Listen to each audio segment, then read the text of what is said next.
Bonjour à tous et à toutes.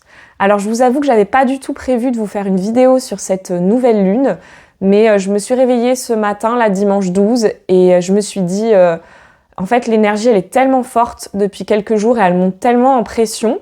Et quand j'ai regardé la carte du ciel, ça m'a paru tellement évident ce qui se passait que je me suis dit, ah ouais, j'ai envie de partager avec d'autres, peut-être que ça pourra les aider à comprendre les processus internes qu'ils vivent, ou bien tout simplement à comprendre l'énergie qui était là ces derniers jours dans l'air.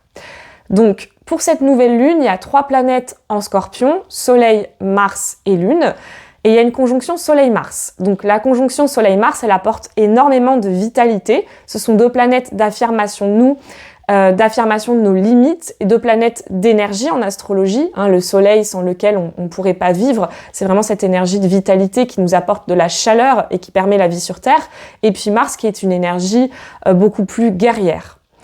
Donc il y a une forte énergie, mais il y a aussi un climat ambiant qui peut facilement virer du coup à l'agressivité, la colère, la tension. On peut, nous, en tant qu'individus, avoir besoin de poser nos limites, puisque c'est une énergie d'affirmation de soi face à certaines personnes, certaines situations, et aussi oser s'élancer avec courage, parce que finalement, Mars, c'est ça, notamment en lien avec les domaines de vie de la maison qui va accueillir dans votre thème natal cette conjonction Soleil-Mars. Donc pour celles et ceux qui connaissent leur thème, je vous invite à regarder dans quelle maison et éventuellement sur quelle planète tombe cette conjonction Soleil-Mars. Les 3 planètes en Scorpion, elles se retrouvent en opposition à Uranus qui est en Taureau. Donc ça peut vraiment amplifier le côté éruptif de l'énergie, le côté électrique. On peut aussi avoir de fortes prises de conscience en lien à notre monde intérieur, nos émotions, le rapport à nos proches, nos habitudes du quotidien. Ça, c'est l'opposition avec la Lune qui fait ça.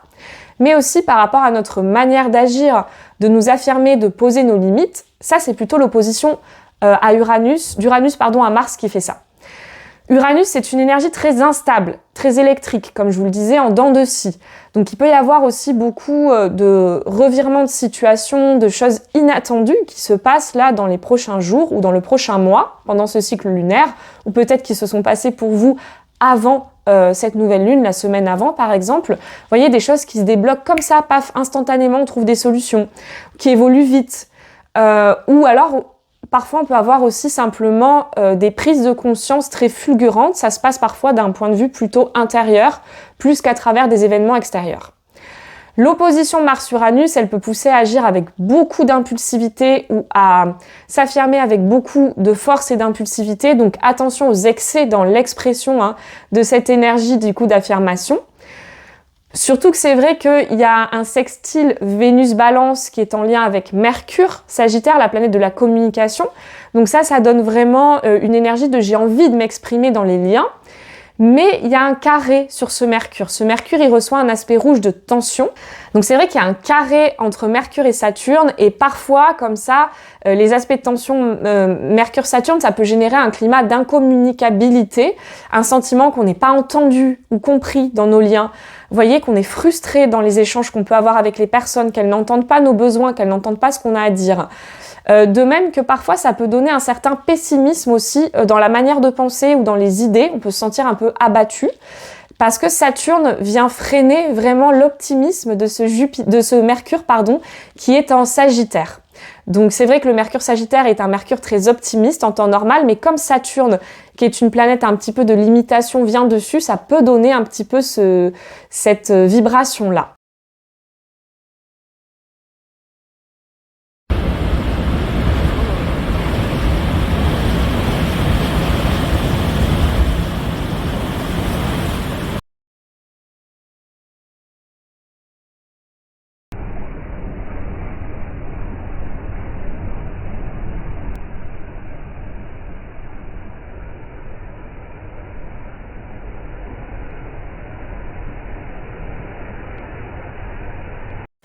Bon, je vous avoue que j'ai pas choisi ces images par hasard parce que les aspects, en fait, les traits formés entre les planètes pendant cette nouvelle lune dessinent une configuration géométrique qu'on appelle le bateau en astrologie. Donc, Pour ne pas couler, quand on est embarqué comme ça dans un bateau astrologique, et qu'on est ballotté comme ça par les flots, on doit se fier aux planètes qui forment la coque finalement du bateau qui l'empêche de couler. Et en base de cette figure, donc qui forme la coque, nous avons un aspect harmonieux, un sextile entre Pluton et Neptune. Donc ces deux énergies, elles nous rappellent que quoi qu'il se passe et qu'aussi surprenant et inconfortable que ce soit, l'énergie uranienne, c'est au service d'une profonde renaissance, transformation, d'un processus alchimique vraiment puissant qui est à l'œuvre pour purifier nos souffrances. Ça, c'est l'énergie de Pluton et plus globalement du Scorpion. Mais aussi une énergie de guérison qui va être celle de Neptune. Donc pour naviguer le mieux possible dans ces flots agités, Neptune va nous inviter à faire preuve d'une grande douceur envers nous-mêmes. Au travers de ces secousses, vraiment, plus on va faire preuve d'empathie envers nous, envers les autres, mieux ça va se passer finalement, c'est ce qu'on nous dit. Et il y a l'idée aussi de se sentir en reliance au divin, parce que c'est vrai que tout ce qui va être rituel, ça peut aider, temps de retrait, de repos, d'introspection, le rapport à l'eau aussi, aller en thalasso, aller au hammam, tout ce qui va être rituel de purification par l'eau, prendre des bains, aller dans l'eau pour ceux qui aiment comme moi nager, surfer, etc. Ça peut vraiment être guérisseur.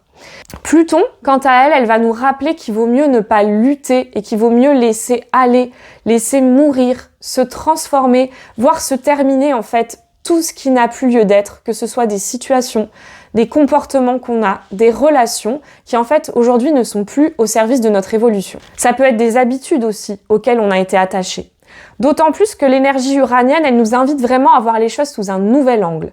Donc à faire preuve de nouveauté, à couper avec des habitudes qu'on a, des manières peut-être d'agir avec l'opposition à Mars ou de prendre les choses avec l'opposition à la Lune pour tenter quelque chose de nouveau, de différent.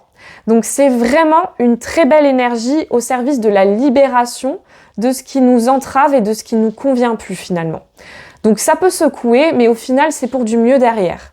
Et pour plus d'infos vraiment sur le Mars Scorpion et la saison du Scorpion, je vous invite à aller voir la vidéo que j'ai tournée sur ma chaîne YouTube à ce sujet. Je vous souhaite une belle lunaison et une belle guérison à tous et à toutes.